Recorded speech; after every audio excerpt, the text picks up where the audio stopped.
A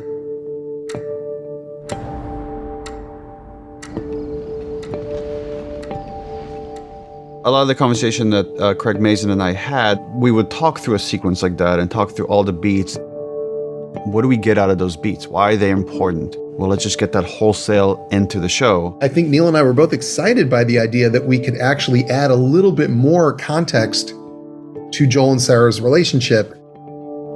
This is your chance. You keep her alive. So with the show, we could say, okay, what's important in the sequence was like, well, we want to show the bonds of the family.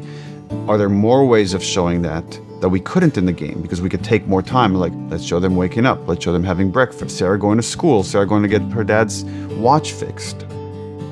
We shared a lot of the concept art from the original game and the remake with them, and they used a lot of it very faithfully to make the fans that were playing the game feel like they were being true to the material. If you don't think there's hope for the world, why bother going on? So the beginning of the game was one of the last things we got finalized when we were making Last of Us. For a long time, the plan was to play Joel, not to play as Sarah. And it was like you as Joel would hear a commotion over at your neighbor's house, you would walk over there, you would see they're infected, then you'd head back and grab your daughter and then run. And it felt like I've seen this. And the aha moment when we're having a brainstorm in like one of the design pods was, what if you played as Sarah? Hey. Scoot. It was very important to build the relationship of Joel and Sarah. Here. What's this? Your birthday? To show their characters and what kind of people they are and how they live and relate to each other. You kept complaining about your broken watch. You like it?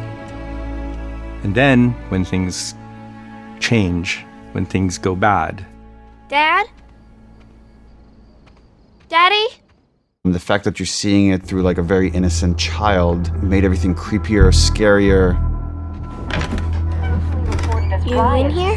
Quiet sounds mixed with the TV was loud. There seems to be some commotion. We went to the window, the explosion shook the room. Oh, God. Everything was there to create this kind of uneasy tension. These kind of elements of like something is off until Joel comes in and then has to shoot his own neighbor. Jimmy, just stay back! Jimmy, I am warning you! Where the hell you been? You have any idea what's going on out there? I got some notion. Once you get into the car, you have tension being raised by police cars coming through with all the lights spinning around. The view is very claustrophobic. Things are just very close to you. Army's put up roadblocks on the highway. You look at a sequence like that, as an animator, you're like, oh, this is something that you get really excited for, and then you get really terrified that you're doing because it's a big moment. With doing that, we have to kind of really pull your attention to where we want it to be. That's Lewis's farm. We do that with sound, we do that with animation, we do that with lighting, with fire. All of that is something that an animator put love and care into to make sure it happens exactly the way you're seeing it. But maybe one of the most important things to show in that drive was the family that's asking for help. Let's see what they need. At that moment, Joel shows you who he is. Who do you think you're doing? Keep driving. I got a kid, Joel. So do we. We have room. Keep driving, Tommy. And Joel is somebody, to survive, he has to control his environment to the best of his ability and make decisions based on what keeps them alive. He's going to do everything he needs to take care of his daughter.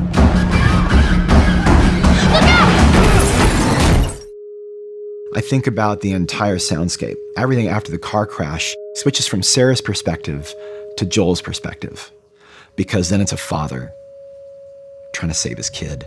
Come here, give me your hand. The infected gets closer and closer, and the shadows get longer and longer. This intense light just shines towards you and into the worst thing possible when you think that you're almost at the finish line, and then Sarah dies.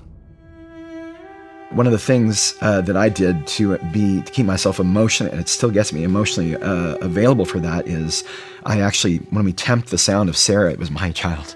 We knew what was going to happen.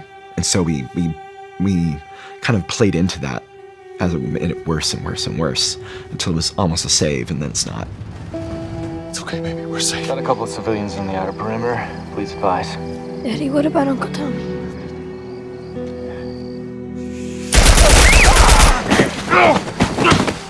The choices we made were authentic, right? We didn't want to stray away. We wanted to make it grounded. Sarah. Move your hands, baby. I know, baby. I know. It's very powerful to have such a specific beginning to mark and shape the identity of the character thereafter for the rest of the game and for the rest of the show. The simplicity of Sarah's death was actually really hard to get to, and we worked at it so hard.